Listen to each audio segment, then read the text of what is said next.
Dans notre paracha de Vayera que nous lisons ce Shabbat, nous assistons à la naissance du second patriarche, Yitzhak, fils de Abraham et Sarah. Nous savons que Yitzhak est l'archétype de la justice, de la rigueur, en opposition avec son père Abraham, qui était la bonté, l'amour, la générosité incarnée. Il est permis de s'interroger de ce fait sur le nom qui est porté par Yitzhak.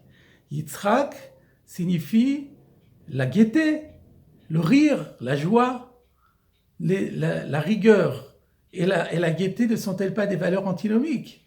Comment peut-on comprendre que la rigueur soit dénommée ici gaieté ? Au début de notre paracha, nous lisons un passage, un récit assez curieux et dont l'objet central est encore une fois le rire. Lorsque Sarah, qui se trouve derrière la porte, à l'entrée de la porte de la tente, entend l'ange dire à son mari Abraham qu'elle va bientôt avoir un fils, elle se met à rire d'incrédulité, de scepticisme. Dieu se montre très contrarié et dit à Abraham, mais pourquoi elle a fait ça ? Et voilà que Sarah est dans le déni. Et elle dit, mais je n'ai pas ri. Et le texte précise, car elle avait peur. Et Abraham lui répond, Lo, ki tzachakt, non, tu as ri.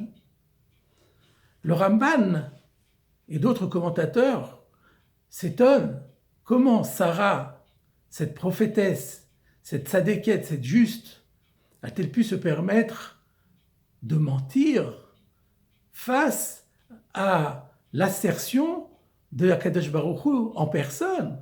Comment peut-elle contredire la parole divine ? Et par ailleurs, si le verset nous dit qu'elle a dit ça par crainte, mais c'est le contraire. Si elle craignait Dieu, alors elle aurait dû reconnaître les faits immédiatement et avouer sa faute. Comment la crainte ici peut-elle justifier un mensonge ? Mais au-delà de toutes ces questions, la question peut-être principale est, mais pourquoi la Torah accorde-t-elle tant d'importance à des détails qui nous paraissent complètement anodins, totalement insignifiants ? Pourquoi ces détails vont-ils être consignés dans la Torah pour l'éternité ? Le Sfat Emet, que nous citons souvent ici, un grand maître de la pensée chassidique de la dynastie de Gour, confère à ce passage une dimension insoupçonnée. Et voilà l'explication qu'il nous livre. En réalité, lorsque Sarah s'est mise à rire par dérision, par scepticisme, par incrédulité, elle s'est très rapidement rendue compte qu'elle avait fauté. Parce que l'annonce d'un miracle n'a rien d'absurde, d'invraisemblable, de choquant. Et au contraire, elle aurait dû parfaitement espérer, prier Hachem pour que ce miracle se produise. Donc elle a commis une faute et immédiatement, elle s'est repentie. Et elle a fait un repentir parfait. Or, la tradition nous dit que si on fait un repentir parfait, le repentir va effacer la faute. Jusqu'à la moindre trace de la faute disparaîtra. On remarquera qu'en hébreu, le mot repentir se dit teshuva. Teshuva, à proprement parler, veut dire le retour. C'est-à-dire que la teshuva opère un retour dans le passé. Un événement passé sur lequel on fait teshuva, sur lequel on opère un retour, eh bien, il va disparaître complètement, comme s'il y avait une intervention du présent dans le passé. De la même manière, on comprend l'enseignement de la Gemara dans Pesachim, page 54a, qui nous dit que la Teshuvah a été créée avant la création du monde.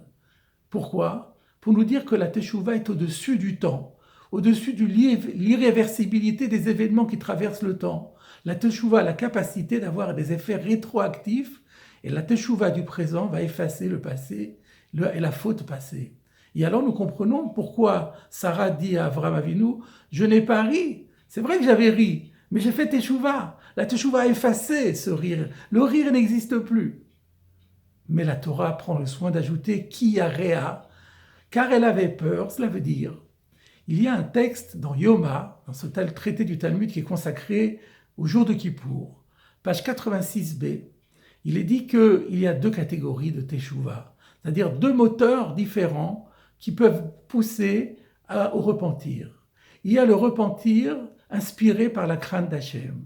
La crainte révérentielle de Dieu, on se rend compte qu'on a désobéi à Dieu et on se rend compte que c'est quelque chose qui n'est pas admissible vu l'énormité, l'immensité divine. Et donc par le respect, la révérence que l'on doit à Dieu, on regrette profondément ce qu'on a fait et on s'engage à ne plus recommettre de telles erreurs. Mais il y a une autre forme de teshuva, c'est la teshuva me'ahava, la teshuva qui est inspirée par l'amour. On a tellement d'amour pour Dieu qu'on a de la peine de lui avoir fait de la peine en lui désobéissant. Et on décide de ne plus jamais récidiver. Or, la Talmud nous dit qu'il y a une grande différence entre la teshuva mi'irat, par crainte, et celle qui est par amour. Celle qui est par crainte va atténuer la faute, voire jusqu'à l'effacer, comme nous en avons parlé. Mais celle qui est par amour transforme la faute en mérite. Le chet devient un zchut, le péché devient un mérite. Et à ce moment-là, tous nos versets s'éclairent. Lorsque Sarah dit à Abraham, ma faute a été effacée, elle a dit cela parce que c'était une teshuva qui a été faite mi'ira, par crainte, ki yarea, parce qu'elle avait peur. Elle avait peur de Dieu, elle avait la crainte de Dieu. Et c'est pour ça qu'elle dit, ma faute est partie. Mais Abraham, qui est la bonté et l'amour incarné, est plus ambitieux. Il dit non, ma chérie, il ne faut pas que cette faute disparaisse. Il faut qu'elle reste là, mais qu'elle soit transfigurée, qu'elle soit sublimée, qu'elle soit transformée en mérite. Il faut que tu continues à faire tes teshuva, mais que cette teshuva, cette fois-ci, soit inspirée par l'amour. Et bien entendu, Sarah va obtempérer. Et Abraham lui dit, c'est important pour notre fils. Parce qu'à ce moment-là, le rire que tu as eu va devenir un mérite qui va présider à la naissance de notre fils. Et c'est lorsque Yitzhak va naître, Sarah va dire « Tzrok ashali Elohim ». Dieu m'a permis de corriger mon rire. Mon rire qui était une faute est devenu un rire méritoire. Et c'est ce mérite, ce rire qui va donner son nom à Yitzhak. Et pour terminer, Yitzhak, qui est donc l'incarnation de la rigueur, va être accompagné durant toute sa vie par cette histoire de ce rire fautif qui s'est transformé en mérite et qui est à la source de son propre nom. Si bien que la rigueur qui était l'essence de son tempérament va être, comme le dit le Zohar HaKadosh, tempérée, atténuée, adoucie. C'est ce qu'on appelle le mitukadin, l'adoucissement de la justice. Grâce au rire de Sarah, eh bien, la rigueur et la gaieté, la bonne humeur ne sont plus incompatibles.